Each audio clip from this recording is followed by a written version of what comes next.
Hello everyone, Priyanka's किचनमध्ये तुमचं सर्वांचं स्वागत आहे। आज आपण तोंडाला चव येईल असं चटपटीत कच्च्या कैरीचे लोणचे बनवणार आहे।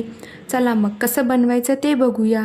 सर्वप्रथम कैऱ्या स्वच्छ धुवून कोरड्या करून घ्या आणि त्याचे छोटे छोटे तुकडे करा।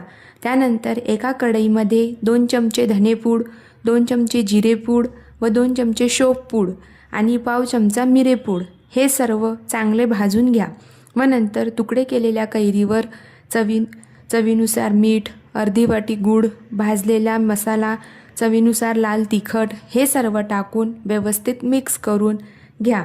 आता छोट्या कढईमध्ये 2 ते 3 मोठे चमचे तेल टाकून ते गरम झाले की त्यामध्ये पाव चमचा हिंग व मेथीदाणे टाकून ते गरम तेल कैरीच्या फोडींवर टाकून चांगले मिक्स करावे।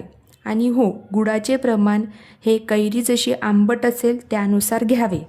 तयार आहे मग तुमचे चविष्ट इन्स्टंट कैरीचे लोणचे। जर तुम्हाला व्हिडिओ आवडला असेल तर लाईक, शेअर अँड सबस्क्राईब नक्की करा। धन्यवाद।